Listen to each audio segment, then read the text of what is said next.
من اجازه میخوام چون آخرین جلسه قبل از ماه مبارک رمضان هست، جلسه امشب، یه مقدمه، یه پیشوازی برای ماه مبارک رمضان من خدمتتون عرض بکنم و دیگه انشالله تا توفیق بعدی ببینیم حالا کی باشه. مرحوم سید ابن طاووس ایشون در کتاب اقبال یه روایتی نقل کرده، خیلی روایت ارزشمندی است راجع به ماه مبارک رمضان و قابل توجه. ایشون فرموده که این روایت رو شهر رمضان اول السنه، ماه رمضان اول ساله، فاذا سلمت رمضان سلمت السنه. اگه ماه رمضان سالم و خوبی آدم داشته باشه سال خوبی داره، سالی که نکوست از بهارش پیداست. اگه آدم ماه رمضان خوبی داشته باشه، تو این روایت میفرماید که سال خوبی داره.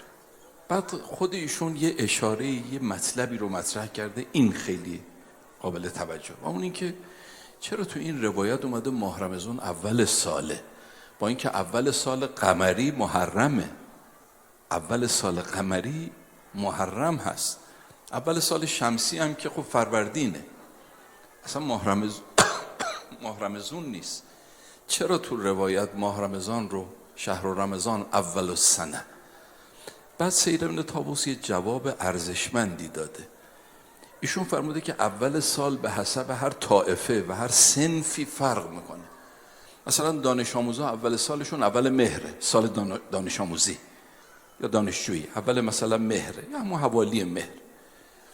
یک کشاورز اول سالش موقع به هر حال به دست آمدن محصول و درو هستش که قدیما وعده سر خرمن میدادن که سر خرمن بهت من خب رسم پر میشه، میتونم مثلا بهت برسم. اول سال خمسی هر کسی اون موقعی است که اولین درآمد رو گیر میاره، اولین درآمد و حقوقی که به دست میاره میشه اول سال خمسی. اول سال یک سالک که میخواد راه بندگی رو طی بکنه و قدم‌های بلندی برای قرب به خدا برداره ماه رمضان. بنابراین این که روایت میگه ماه رمضان اول ساله، یعنی اول سال عبادی و سلوکه، اول سال برای اون کسانی هستش که میخوان یه آدم دیگری بشن و واقعا تو همون یه ماه آدم میتونه یه آدم دیگری بشه، میتونه. تو ماه مبارک رمضان آدم یک دوره تمرین میکنه زندگی مؤمنانه‌ای که خدا توش حضور پیدا کنه، بلکه یه زندگی عارفانه‌ای که آدم دائم و ذکر میشه. خیلی عجیبه، من این مقدار توضیح میدم خدمتتون. ببینید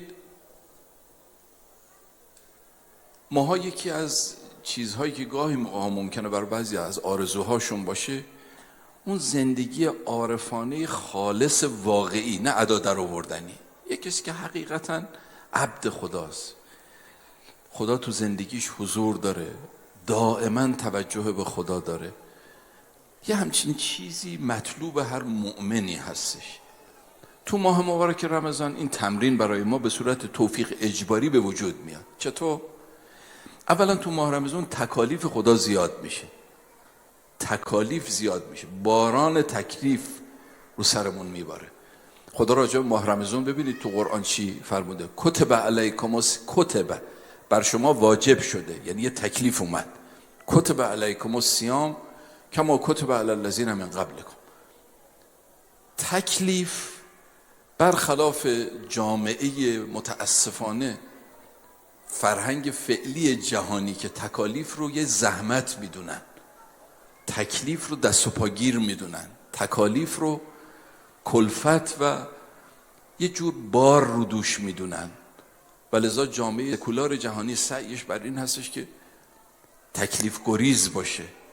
این که گاهی موقع میبینید حتی تو بعضی از جوانای ما، حالا یا غیر جوانای ما، مسیحیت رو خیلی ازش تعریف میکنن، میگن دین خیلی خوبیه چون تکلیف نداره، چون دین مسیحیت تکلیفی نداره. ول آدم بکن و نکن که خدا چیکار بکن چیکار نکن رو گفته باشه توش نیست. فقط یه آدابی هست، یه تکالیفی موقع تولد هست، در همین حد است. اما دین مقدس اسلام تکالیف داره و اتفاقا اگه کسی درست نگاه بکنه میبینی که خدا با آدما کار داره. تکلیف تو چشم کسانی که تنبلن کلفت داره، زحمت داره، اما تو چشم یه کسی مثل سید ابن طاووس تکلیف یعنی تشریف، یعنی تکریم، یعنی احترام. به هر کسی که خدا تکلیف کنه یعنی من بیشتر تو رو احترام کردم. تکلیف یعنی خدا میگه من باید کار دارم. با بچه‌ای که زیر سن تکلیف هست خدا میگه من کاری با اون ندارم، که اون بچه است، اما تو بزرگ شدی. من خیلی عذر میخوام این تعبیر رو که میکنم، خیلی معذرت میخوام از بابی که خودمونی این تعبیر رو، خدا میگه الان تو داخل آدم شدی، اما با تو کار دارم، لذا بهت میگم یا ایها الذین آمنو. از این به بعد اینجوری خطابت میکنم. ما هم معمولا احترام و تکریم خدا رو تو رزق میدونیم که انگار به هر کی رزق بیشتری بده خدا بیشتر بهش احترام گذاشته. نه، این نیست. رزق رو خدا به گرگ و پلنگای بیابانم میده. اگه میخواید ببینید عنایت و تکریم خدا کجاست، به اونی که بیشتر تکلیف کرده اونجاست، به اونجا. لذا یه کسی مثل سید ابن طاووس وقتی نگاهش یه نگاه درستیه جشن تکلیف میگیره و همچنین برای بچه‌شم جشن میگیره و میگه فرزندم، اسم پسرش رو میبره، میگه فرزندم از الان لایق شدی که خدا خطاب بهت بکنه، تا حالا لایق این نبودی، بچه بودی، الان لایق شدی خدا بهت میگه مؤمن یا ایها الذین آمنو این کارو بکن، این کارو نکن. لذا اینو جشن میگیره. حرف کاملا درستیست. خدا هر کی رو بیشتر آدمتر بدونه و بیشتر دوست داشته باشه تکالیف بیشتری بهش بده، یعنی احترام بیشتری او رو کرده، یعنی تکریم بیشتری کرده. لذا پیغمبر اکرم از همه تکلیفش بیشتر بود. چیزایی که بر ما مستحبه بر پیغمبر خیلیش واجب بود. نماز شب برای پیغمبر واجب بود، مسواک زدن برای پیغمبر واجب بود. چندین مورد هست تکالیفش زیاد بود. شاید من اینو قبلا یه مرتبه عرض کردم، تو روایت داریم حضرت ابراهیم وقتی بچهش اسماعیل رو برد سر ببره، به یه جایی که رسید خدا فرمود تکلیف ازت برداشته شد دیگه، تا همینجا. تو اون نقل داره که حضرت ابراهیم رفت گریه کرد، گفت خدایا من چه ضعفی تو من بود که تکلیف رو از من برداشتی. برای برداشتن تکلیف داره گریه میکنه که خدا حتما من لایق نبودم که تکلیف رو از من برداشتی. که اون وقت بهش گفتن نه، پشت قضیه یه چیز دیگه است که حالا من دیگه وارد اون نمیشه. همتون دارید شب عاشورا وقتی سید الشهدا علیه السلام تکلیف رو برداشت، فرمود من بیعت رو برداشتم دیگه، هر کی میخواد بره بره. فرمود من تکلیف رو به دست و پای امام حسین افتادن. گفتن آقا بر ندار، ما کجا بریم؟ ببین آدمی که فهمیده است اینجوریه. نافع ابن هلال میگه امام حسین علیه السلام نه تو جمع که خجالت بکشن، تو تنهایی داشتیم با حضرت پشت خیمه ها میرفتیم، فرمود نافع اگه میخوای بری برو، اینجا که دیگه کسی نیست که تو رو ببینه رو درواسی داشته باشه، میخوای بری برو. نافع افتاد به پای امام حسین گفت آقا تکلیفو بر ندار.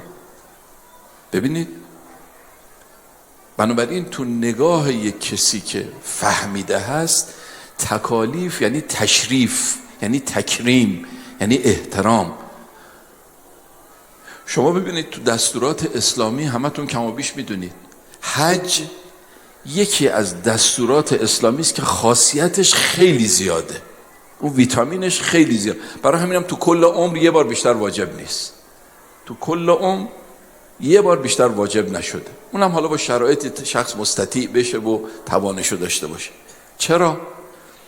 چرا حج انقدر خاصیتش زیاده؟ یک دلیلش اینه که چون تکالیفش خیلی زیاده. چون تکالیف کسی که حج میره، حج واجب، حاجی وقتی محرم میشه اصلا دوش میگیره زیر تکالیف، میباره برش تکالیف. به محض اینکه محرم میشه نگاه کردن تو آینه حرامه، تا همون چند وقتی که محرمی نگاه کردن تو آینه حرامه. اگر تو منطقه حرم حیوانی رو بکشی، ولو یه پشه‌ای حیوانی رو بکشی حرامه، یه گیاهی رو بکنی حرامه. اینجا منطقه امنه، همه تو امنیت باید باشه. لباس دوخته نباید باشه، برای مرد نباید باشه. کفشت سرپوشیده کامل نباید باشه. حتی با کفش و لباس آدم هم کار دارن. خدا با جزئیات زندگی آدم کار داره. توی کاروان دانشجویی که یه سال مکه مشرف شده بودن، روحانی کاروانش میگفتش که تو طواف، خب تو طواف که 7 شوط 7 دور خانه خدا طواف میکنن، ذکر واجب نداره که حتما باید اینو بگی. نه، ذکر واجب نداره. هر کسی اصلا میتونه هیچ ذکری هم نگه، یا صلوات بفرست یا هر چیزی، دعا کن. یه روحانی کاروان میگفت یه جوان دانشجو اومد پیش من، چون دیده بود تو حج چقدر تکالیف زیاد میشه، بکن و نکنهای خدا زیاد میشه، تو جزئیات اصلا فرمون زندگی آدم رو خدا به دست گرفته. یه دانشجوی اومد پیش من گفت حاج آقا تو طواف خدا نفرموده که چه ذکری رو باید بگی، تکلیف نکرده. این روحانی کاروان میگه من بهش گفتم نه عزیزم اینجا آزادی. گفت چه بد، چه بد، کاش که خدا اینجا میفرمود چی کار کنیم. لذت این که پیچش دست خدا باشه روی چند وقت چشیده بود، با فرمان خدا این ور اون ور بره، لذتش رو چشیده بود. حالا داره به این روحانی کاروان میگه چه بد که اینجا خدا گفته هر کاری دلت بخواد بکن. کاش که خدا اینجا باز دستور میداد. حج دلیل این که اینقدر پرخاصیته این که تکالیفش زیاده. لذا وقتی حاجی از احرام در میاد، خب جشن میگیره به عنوان جشن قربان که من نفس خودم رو قربانی کردم و خدا رو حاکم کردم بر خودم. من دلم میخواد دیگه نه، خدا چی میخواد تو زندگی من، خدا رو حاکم کردم. جشن میگیره. و تو روایت داره کسی که این حج رو انجام بده به این صورت که یوم ولدته امه، مثل روزی میشه که از مادر زاییده میشه. ولذا حاجی وقتی برمیگرده توصیه شده که زود برید برای دیدنش، تا هنوز آلوده به دنیا نشده و اون نور حج در چهرش هست، زود برید به دیدن حاجی. اینا همش به خاطر که تکالیفش زیاده. ماه رمضان یه حج دیگری است که تکالیف توش زیاد میشه، به خصوص برای کسی که میخواد روزه فقط عوامانه نگیره. چون تو روایات ماست یه روزه عوام هست، البته همون هم خیلی ارزشمنده، یعنی فقط همون که آدم شکمشو به هر حال همون گرسنگی و تشنگی از آشامیدن و خوردن و یه سری چیزا آدم چشم. اما یه روزه خواص هست که آدم تو ماه مبارک رمضان اونجا نه فقط شکمش، زبان، اعضا و جوارحش، زبان رو هم حفظ کنه از گناه، چشم رو هم حفظ بکنه از گناه، گوش رو هم حفظ بکنه. باز از این یه مرحله بالاتر فکر رو و حتی خطورات رو هم نگذاره، هر چیزی تو افکارش بگذاره. خب اینا سخته دیگه، نه همون تکالیفی است که برای کسی که میخواد تو ماه رمضان یه زندگی مؤمنانه داشته باشه. پس اولا تو ماه رمضان تکالیف زیاد میشه، فرمون زندگیت رو خدا به دست میگیره. ثانیاً تو ماه رمضان خدا یه کاری کرده که مثل یک عارف 60 ساله‌ای که دائم الذکره، شما دائم الذکر بشی. چجوری؟ مگه تو ماه رمضان نگفتن نفس هاتون انفاسکم، پیغمبر فرمود دیگه انفاسکم فیه تسبیح، نفس هاتون ثواب تسبیح و ذکر رو داره. ما نفس که میکشیم تو ماه رمضان، هر نفسی که میشه ذکر، دائم الذکر. خوابتون عبادت، یعنی تمام زندگیتون تو عبادت. 60 سال عارف میدوه برای اینکه دائما خدا تو زندگیش حضور پیدا کنه. خدا تو ماه رمضان همچین بستری رو فراهم میکنه برای آدم، برای آدمی همچین بستری رو فراهم میکنه، خیلی ارزشمنده. به خدا قسم اگر کسی بدونه ماه مبارک که در روایت داره ریاضت انبیاء گذشته بوده، ماه رمضان برای مردم عادی گذشته نبوده، برای انبیاء گذشته بوده و این ریاضت رو خدا به امت آخرالزمان پیغمبر میده. ریاضت خصوصی انبیاء مال مردم آخرالزمان امت پیغمبر. خیلی لطف هستش که آدم بهش شده. تو ماه مبارک رمضان پیغمبر اکرم روایت داره اولین شبش که میرسه اذا کان اول لیلة من شهر رمضان غلقت ابواب النار فلم یفتح منها باب، تمام درهای جهنم بسته میشه، تمام درهای جهنم بسته میشه، فلم یفتح منها باب، هیچ باب و دری باز نیست. و فتحت ابواب السما، تمام درهای آسمان و ملکوت باز میشه، فلم یغلق منها باب، هیچ دری بسته نیست. این تعبیر پیغمبره، این تعبیر خیلی عجیبه. این کلمه فتحت تمام درها باز میشه با مبالغه. این فتحت یه نکته توشه. شما تو قرآن ببینید در سوره نبأ خدا وقتی وصف قیامت رو میگه، وصف قیامت رو میفرماید و فتحت السما فکانت ابوابا. در قیامت آسمان باز میشه، همش میشه در. ببینید شما عربی کم و بیش میتونید کلماتشو دنبال بکنید. و فتحت السما، آسمان، عالم بالا، فتحت، حجاب ها میری کنار، باز میشه، هیچ حجابی در کار نیست.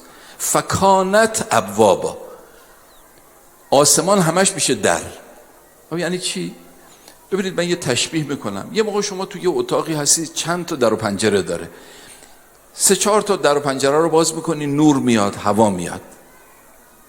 اما یه موقع اصلا میری بیرون، اصلا از این اتاق میری بیرون. وقتی رفتی بیرون همش دره، هیچ حجابی نیست، همش بازه، همش دره، هیچ حجابی نیست دیگه. خدا میگه روز قیامت اینجوریه. و فتحت السما، آسمان، عالم بالا جوری میشه که فکانت ابوابا، همش دره، یعنی هیچ حجابی نیست، همش بازه. تو ماه مبارک رمضان پیغمبر این تعبیر رو میکنه، میگه اولین رمضان، اولین شب ماه رمضان میشه و فتحت ابواب السما، تمام درهای آسمان باز میشه، همش دره، حجاب دیگه نیست.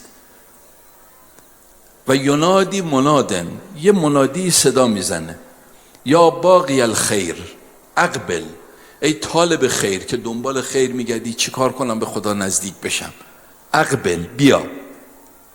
و یا باقی الشر، ای کسی که دنبال شر میگردی، دنبال گناه میگه، اقصر، کوتاه بیا. بزرگان ما گفتن این خطابی که تو این روایت پیغمبر فرموده از عالم بالا اول شب ماه رمضان، شب اول ماه رمضان میرسه، این خطاب تکوینیه. یعنی چی؟ خدا که میفرماید ای طالب خیر، یا باقی الخیر، باقی با غین یعنی طالب، یا باقی الخیر اقبل، بیا. خطاب اقبل خطاب تکوینیه، یعنی اینجور نیست که تشریعی باشه، دستور داره بده میتونیم بریم میتونیم نریم. نه، من کاری کردم که بیای بالا، من کاری کردم که بیای، من یه بستری فراهم کردم که خود به خود بیای بالا. شیاطین در قل و زنجیر هستن، خوابتون عبادته، نفساتون تسبیحه، یه خط قرآن برنامه، یه خط به قرآنه. خب اینجوری بیاید بالا دیگه، خود به خود فضایی است که میاد بالا. و یا باقی الشر، اون کسی که طالب گناهی، اقصر، کوتاه بیا.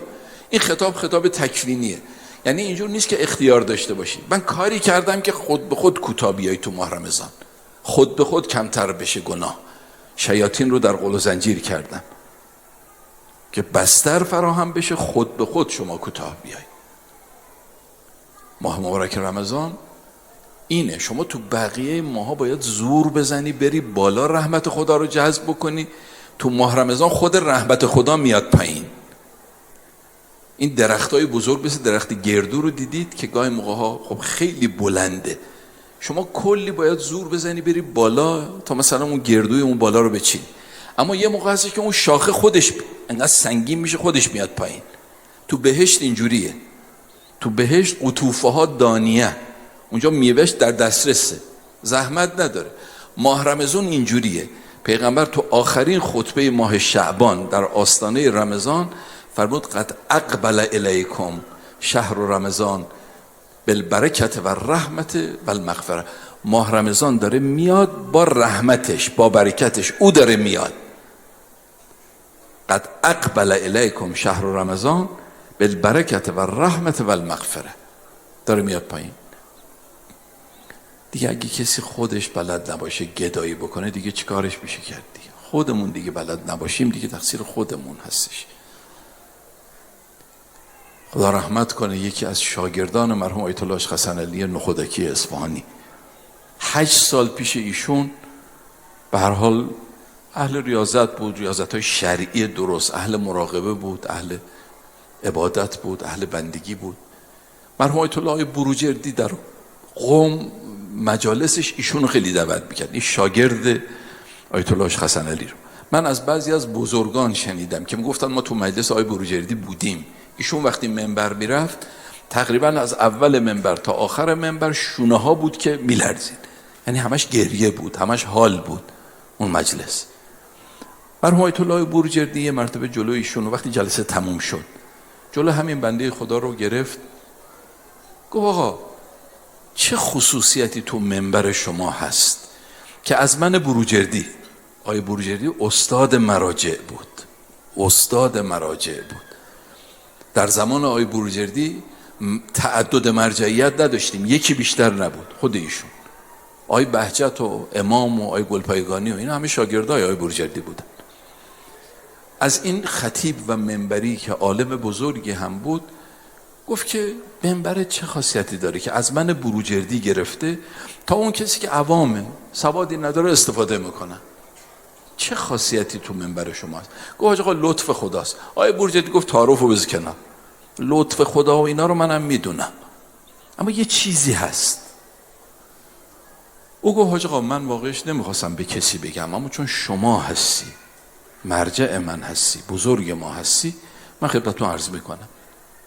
و اون این که شب جمعه من سامرا بودم، شب جمعه من سامرا بودم. سامرا از قدیم الایام، حالا الان دیگه شاید دیگه نباشه ولی تو همین آخرا بود دیگه. سامرا عمده سنی نشینه، حتی خدام حرم امام عسکری و امام هادی، خدام حرم عسکریه این هم اهل سنت بودن.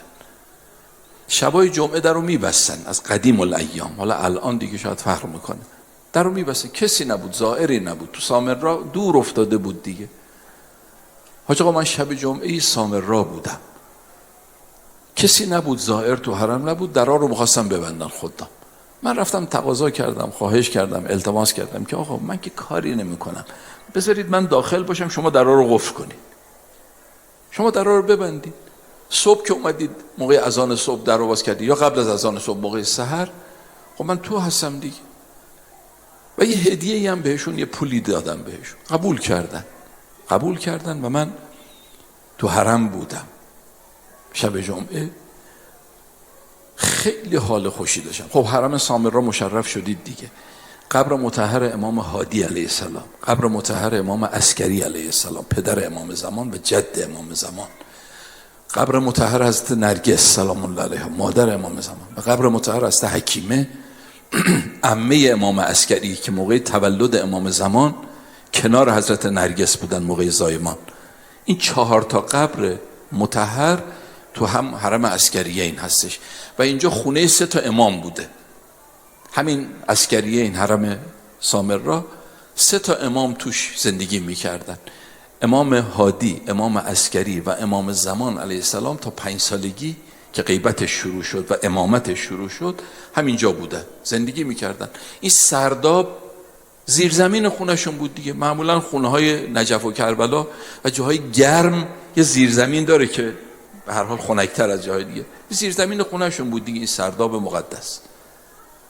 میگه من شب جمعه درها رو بستم، خدام رفتن، داخل بودم، رفتم کنار ذریح عسکریین رو فرش نشستم، شروع کردم توسل کردن و با امام زمان علیه السلام حرف زدن. عربهای اصیل 2 تا خصلت خوب دارن، شاید بعضا تجربه کردید تو 40 و امثال اینو میرید.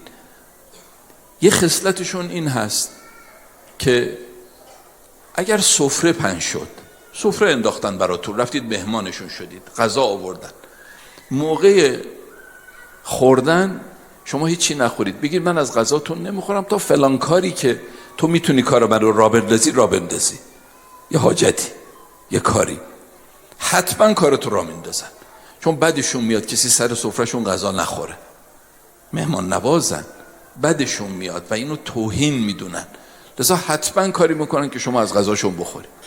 این یه خصلت دوم این هستش که اگر شما مهمان پدر یک عرب اصیل بشی، مهمان پدرش بشی و بگی که من مهمان پدر تو هستم، رو فرش پدرت تو خونه پدرت نشستم، فلان کار منو را بنداز، به حرمت پدرشون کارتو را میندازن. آقای بروجردی من کنار حرم عسکریین رو فرش نشستم، گفتم یا صاحب الزمان، مهمان پدر شما و جد شما هستم، نشستم تو خونتون، تو خونه پدرتون، تو خونه جدتون نشستم، رو فرش خونه پدرتون نشستم، یه حاجت و درخواستی دارم، درخواستم اینه که خدمت شما برسم، خدمت شما برسم.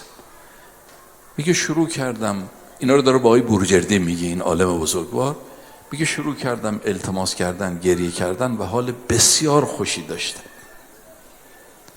نزدیکای سحر با اینکه همه درا قفل بود، دیدم گویی خورشید از اون باب القبله اومد تو، گویی خورشید اومد تو.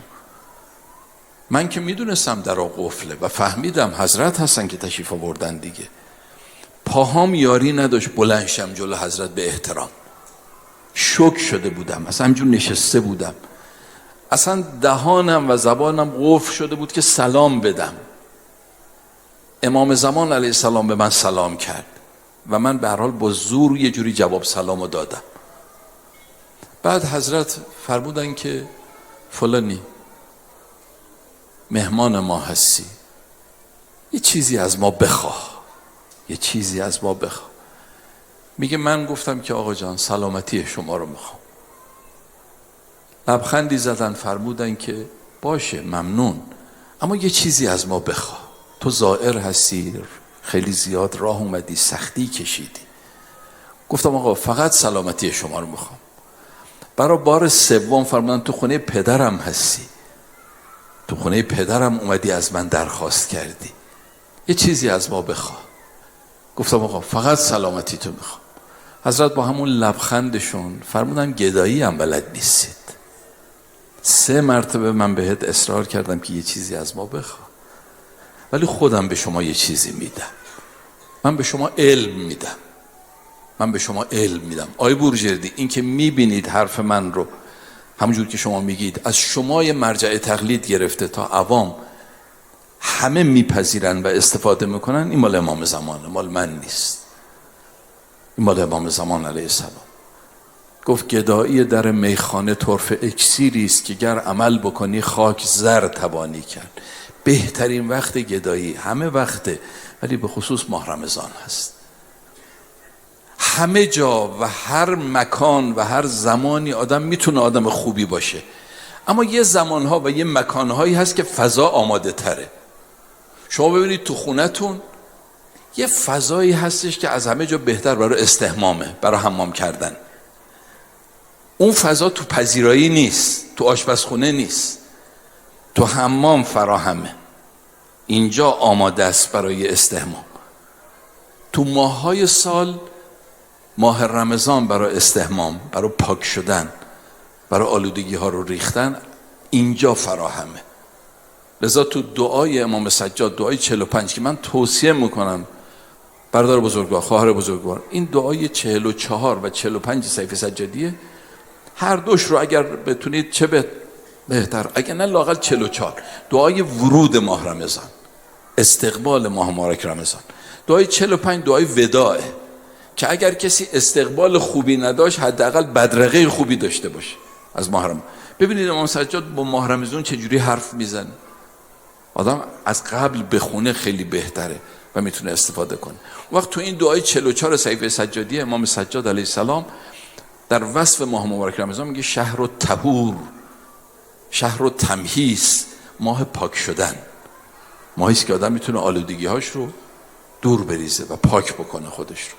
البته یه استاد بزرگواری بود تو قم، خدا رحمتش کنه، آقای علی صفایی، آقای انسان، میگفتش که تو حمام، خودشون خاطره رو نقل میکرد، خیلی خنده‌دار و قشنگ نقل میکرد، میگفت تو حمام، به خصوص حمامای قدیم که خزینه بود، خزینه بود، حمامای قدیم دوش نبود، یه چیزی مثل استخر مانند، حالا استخر که چه عرض کنم، همه میرفتن توش خودشونو میشستن. میگفت ما بچه بودیم، 2-3 تا رفیق ما هم دیگه میرفتیم تو اون خزینه ها، میگفت انقدر سر و کله هم دیگه میزدیم، تازه چرکا خیس میشد، الان موقع شستنمون بود و الان موقع تمیز شدن، دیدیم وقت دیگه گذشت، طرف غروب می اومدیم خونه یه فس کتک هم میخوردیم که شما حمام رفتید کثیف‌تر برگشتید. ایشون موقعی موقع آدم میتونه حمام بره کثیف‌تر برگرده، میتونه تو ماه رمضان بره تو این حمام بره ولی خدای نکرده استفاده که نکنه، پاک که نشه، هیچی، تازه به هر حال بی حرمتی هم بکنه به مهمان ماه رمضان که امام زمان هستش. فضا آماده است برای پاک شدن، فضا آماده است. اگر ما بتونیم تو این ماه عزیز یه ریاضتی، یه تمرین رو با خودمون شروع کنیم، هر کی به تناسب خودش. آقا ریاضتم اصلا مقصودم این نیست که یه کاری انجام بدیم، نه، یه کارایی رو انجام ندیم. من اینو بارها عرض کردم، شاید شما بزرگوارا خودتون هم شنیده باشید، بارها عرض کردم. معمولا خیلی اوقات میگن حاج آقا چی کار بکنیم تو ماه رمضان؟ میگم عزیزم قبل از اینکه سوال بکنی چی کار بکنیم، بپرس چی کار نکنیم. اون کارهایی که نباید بکنی رو نکن. نمیخواد حتما یه کاری رو انجام بدی. ما کارهای خوب خیلی میکنیم اما میزنیم خرابش میکنیم. ماها کارهای خوب خیلی میکنیم. شما ببینید یه نماز جماعت مگه هممون نشدیم پیغمبر فرمود از 10 نفر بره بالا ثوابش رو جن و ملک دیگه نمیتونن بنویسن. ما چقدر تو عمرمون نماز جماعت خوندیم؟ خیلی زیاد. تو ماه رمضان گفتن یه خط، یه آیه قرآن بنز، یه خط به قرآن. ما تو ماه رمضان خیلی خوندیم. نفساتون ذکره، خوابتون عبادته. ما این کارا رو که کردیم، پس چرا بالا نمیریم؟ پس چرا درجا میزنیم؟ پس چرا عقب گرد میکنیم؟ جوابش اینه که اون کارهایی که نباید بکنیم اون میکنیم، نمیذاره ما بریم بالا. جوابش این هستش. وگرنه کار خوب خیلی انجام میدیم. تو فقط کاری بکن اون خرابکاری رو نکنی، بقیهش میری بالا. لذا امیرالمومنین وقتی از پیغمبر سوال کرد تو آخرین خطبه ماه شعبان در آستانه ماه رمضان، پیغمبر یه سخنرانی کرد، امیرالمومنین یه سوال کرد که یا رسول الله ما افضل الاعمال فی هذا الشهر، بالاترین عمل تو ماه رمضان چیه؟ پیغمبر فرمود افضل الاعمال الورع عن محارم الله، که گناه نکنی، خرابکاری نداشته باش. تو خرابکاری نکن، خود به خود میری بالا. انقدر خیر تو ماه رمضان هست که خود به خود بالا میری. خرابکاری نکن. این آدم مراقب باش، این آدم مراقب باش. تو ماه مبارک رمضان آدم باورهاش قوی میشه، به خصوص روزهای آخر اشک داره، رقت قلب پیدا میکنه. کاملا آدم خودش میفهمه که دلش لطیف شده، باورهاش قوی شده، حجابها کم شده. حقیقتا این چنین. و خدا تو زندگی آدم حضور پیدا کرده به تناسب اون کسی که مراقب خودش. و چقدر این ارزشمندی که خدا تو زندگی آدم حضور پیدا کنه. یه دعایی هست من تقاضا میکنم اگر این دعا رو حفظ نیستید حفظ کنید، تو قنوت‌ها و سجده هاتون خیلی بخونید. آدرس این دعا هم خیلی واضحه، تو ذهنتون میمونه. آخرین جمله دعای ابو حمزه، آخرین جمله دعای ابو حمزه از دو لب مبارک امام سجاد علیه السلام اومده بیرون. این دعا رو حفظ کنید، تو قنوت‌ها تو سجده هاتون بخونید. امام سجاد به خدا عرض میکنه اللهم انی اسألک ایمانا تباشر به قلبی و یقینا حتی اعلم انه لن یصیبنی الا ما کتبت لی و رزنی من العیش بما قسمت لی یا ارحم الراحمین. به خدا قسم اگه اهل بیت نبودن کی ما بلد بودیم با خدا حرف بزنیم. شما ببینید چه جملاتی هست. از خدا میخواد که اللهم انی اسألک ایمانا، خدای از تو یک ایمان و باور میخوام، یه یقینی میخوام، یه باوری میخوام که تو باشه رو به قلبی، که تو رو حاضر ببینم، مباشرت داشته باشی با من، نزدیک من باشی، تو رو حاضر ببینم. خدا هست، حاضره، این که شکی نیست، منتها من نمیبینم. خدا که هست همه جا، اگه خدا نبود که عالم نبود، اما من نمیبینم، من حس نمیکنم. خدا یه کاری کن من حس کنم، حضور تو حس کنم، این که در محضر تو هستم حس کنم. توی کلاس درسی استاد داشت به دانشجوهاش درس میداد، راجع به خدا میگفت، خدا اینجوری، خدا اونجوری، خدا اونجوری. دلیل یکی از این شاگردا گفت استاد این خدایی که اینقدر دلیل براش بیارید هست، چرا ما نمیبینیم؟ چرا ما حسش نمیکنیم؟ چرا اینقدر خودشو پنهان کرده؟ چرا خودشو نشون نمیده؟ این استاد خیلی استاد زرنگی بود. از لابلای این صندلی‌ها رفت آخر کلاس، حالا همه رو به تخته، رفت آخر کلاس به اون شاگرد گفتش که فلانی منو میبینی؟ گفت نه استاد. گفت برای چی؟ گفت خب به خاطر اینکه پشتم به شماست، اگه برگردم رو به شما باشم شما رو میبینم. گفت دقیقاً همینه، ما پشتمون به خداست. اگه رو به خدا باشیم خدا رو میبینیم. ما پشتمون به خداست. این که حس نمی‌کنیم به خاطر اینکه پشتمون به خداست. تو ماه رمضان یه فضایی است که آدم رو به خداست. تو ماه رمضان یه فضایی هست که آدم حس میکنه و این خیلی ارزشمند. اللهم انی اسألک ایمانا تباشر به قلبی و یقینا، خدای به من یه یقینی بده حتی اعلم انه لن یصیبنی الا ما کتبت لی، که بفهمم تو این عالم تو داری مدیریت بکنی، تقدیرات رو تو رقم میزنی، شانسی ها و اتفاقی ها نیست. لن یصیبنی، هیچی به من نمیرسه الا ما کتبت لی، مگر اون که تو نوشتی، تو مقدر کردی. همه چی تحت تقدیر توه. یک مولکول، یک اتم، یک کوچکتر از اتم از مدیریت خدا خارج نیست. اصلا دلیل فلسفی داریم برای این مسئله، برهان داریم برای این مسئله.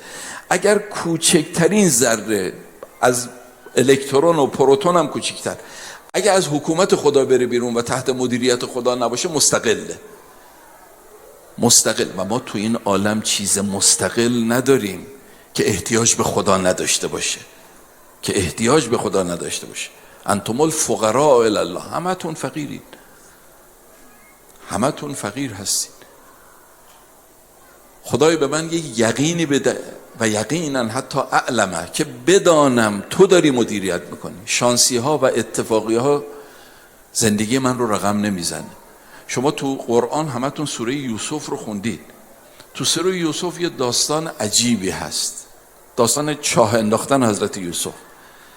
آدم وقتی این داستان رو به زبان معمولی میخواد نقل کنه برای دیگران، اینجوری نقل میکنه. ببین اینجوری که من میگم، برادرای حسود یوسف اومدن یوسف رو انداختن تو چاه، چاهی که تو بیابان قفری بود، هیچ کسی رد نمیشد. علالقاعده یوسف باید تو اون چاه بمیره، از گرسنگی و تشنگی باید بمیره. اتفاقا یه کاروانی اومد از اون نزدیکی داشت رد میشد. اتفاقا یه کاروانی از اون نزدیکی داشت رد میشد. به نزدیکی چاه که رسیدن خیلی تشنه شدن و آب دیگه نداشتن. با اینکه میدونستن چاه‌های این بیابان شور و تلخه، اما گفتن یه چاهی اینجاست بریم دلو بندازیم. اومدن دلو انداختن. حضرت یوسف گرفت اومد بالا، دیدن یه نوجوان زیبارویی هست. این رو بردن تو بازار برده فروشا مصر. اتفاقا همون روزی که یوسف رو بردن، عزیز مصر اومد برای خرید برده. همون روز، نه یه روز قبل نه یه روز بعد. اتفاقا عزیز مصر از همسرش زلیخا فرزندی نداشت. مهر یوسف به دلش افتاد. این رو خرید، برد خونه، به همسرش گفت که این رو ما اکرمی بسوا، بهش احترام بگذارم، عسا ان ینفعنا، یا یه نفعی به ما میرسونه، خدمتی به ما میکنه، او نتخذه ولدا، یا ما بچه که نداریم اینو بچه خودمون قرار میدیم. ما وقتی داستان حضرت یوسف رو نقل میکنیم اینجوری نقل میکنیم، اتفاقا یعنی شانسی. اما قرآن میگه ما در و تخته رو جور کردیم برای یوسفی که بنده بود تا ببریمش بالا. لذا وقتی کل داستان تمام میشه، کل داستان و حضرت یوسف به عزیزی میرسه، خدا میفرماید کذالک مکننا لیوسف فی الارض، ما بودیم که یوسف رو بردیم بالا. 10 در و تخته رو جور کردیم. بی خود نبود که اونجا نزدیک چاه که رسیدن تشنه شدن، رفتن دلو انداختن. بی خود نبود که همون روز که یوسف تو بازار برده فروشا بود، عزیز مصر اومد برای خرید برده. بی خود نبود که از قبل بچه نداده بودیم به عزیز مصر که مهر یوسف تو دلش بیفته به این. ما 10 در و تخته رو جور کردیم. خدایا به من یک باوری بده و یقینا که تو داری تو این عالم مدیریت میکنی. شانسی ها و اتفاقی ها نیست. اتفاقی و شانسی نداریم. من اینو خیلی جا گفتم، مرحوم مجلسی تو بهار نقل کرده، یه نفر رو عقرب نیش زد، اومد پیش امیرالمومنین گفت آقا عقرب منو نیش زد. حضرت فرمود فهمیدی برای چی؟ گفت نه آقا من پامو تو کفش کردم، یه عقرب تو کفش بود منو نیش زد. حضرت فرمود نفهمیدی. تو یه جا تو یه مجلسی بودی، غیبت سلمان رو داشتن میکردن، تو باید دفاع میکردی، نکردی، کتکشو خوردی. شانسی ما نداریم که شانسی تو رو نیش بزن. چرا دیگران رو نیش نزد؟ همه چی رو حسابه. ما حساب دستمون نیست بگیم شانسی. شانس چیه؟ و رزنی من العیش به ما قسمت لی یا ارحم الراحمین. خدا منو راضی بکن از زندگی که با تو در نیفتم. اگه تو فشار و سختی هم قرار میگیرم با تو در نیفتم. گاهی موقع ما کوتاهی‌ها و ظلم‌های خودمون رو به پای خدا می‌نویسیم و با خدا درگیر میشیم. خدا چرا اینو ندادی؟ چرا اونو دادی؟ چرا بابا چرا با خدا درگیر میشی؟ تو ماه مبارک رمضان آدم باورهاش و یقینش زیاد میشه، اشکش زیاد میشه. اینا خیلی نعمت. من همین رو عرض بکنم بحثم تمام.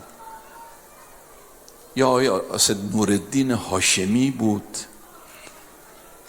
من بخوام معرفی کنم ایشون رو شما خواهید شناخت، ولی خب یه مقدار طول میکشه. آیت الله اسد نورالدین هاشمی تو شیراز، آدمای متدین هیئتی، اونایی که هنوز پیرمردای شیراز هستن که یادشونه، میگفتن ماه مبارک رمضان از شب اول ایشون می اومد که ما جلسه داشتیم دیگه، حالا مثلا 1-2 ساعت بعد از افطار می اومد تا سحر دعای ابو حمزه رو، کل دعای ابو حمزه رو تو قنوت میخون، تو قنوت، و تمامش گریه میکرد. تمامش گریه میکرد. هر 30 شب ماه مبارک رمضان، هر 30 شب این برنامه. ماه رمضان تمام شد والله داستان ایشون برقرار بود. من اینو قبلا از آقای بهجت هم شنیده بودم. خود ایشون فرمود تو مسجد بالاسر از امیر علیه السلام تو نجف بعضیا شمردن که گمان کنم خود ایشون بود، بعضیا شمردن سحرهای ماه مبارک رمضان 70 نفر بودن که تو قنوت نمازشون، 70 نفر که تو قنوت نمازشون دعای ابو حمزه میخوندن و تمامش با اشک و با حال بود. اینا کیا بودن؟ اینا چجوری بندگی میکردن؟ اینا هم رو همین زمین بودن. ماه رمضان وقتی است که آدم دیگری بشه. انشالله از همون شب اول آدم مراقب باشه. در روایت داره همون شب اول خدا همه گناهان مؤمنین رو میبخشه. همون شب اول گناهان مؤمنین رو میبخشه. اون شبای بعد مغفرت و رحمتی که هست ارتقاء در رحمته، ولی همون شب اول بخشیده شده همه.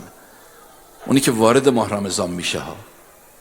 تازه اینایی که همه این چیزایی که گفتم مال ماه رمضانه، یعنی مال روزه نیست. حتی اگر کسی عذر رو داشته باشه نتونه روزه بگیره، این ثواب ها براش هست، این خیرات براش هست. خدا چی کار کردی با بندگانت که یه همچین فضایی رو آماده کردی؟ این هستش که اون وقت بعضی از اونایی که میفهمیدن از 1 سال قبل خودشون آماده میکردن. مرحوم سید طاووس طول اقبال میگه ماه رمضان امسال و شب قدرش که تمام شد خودم آماده میکنم برای سال بعد. خدایا به آبروی اهل بیت، به آبروی امیرالمومنین، به آبروی امام زمان مهمان تو ماه مبارک رمضان، به ما توفیق درک ماه رمضان به خصوص شبهای قدرش رو عنایت بفرما. السلام علیک یا ابا عبدالله و علی الارواح التي حلت بفنائک. علیک منی سلام الله ابدا ما بقیت و بقی اللیل و النهار ولا جعله الله آخر العهد منی لزیارتکم. السلام علی الحسین و علی علی ابن الحسین و علی اولاد الحسین و علی اصحاب الحسین. صلوات عنایت بفرمایید.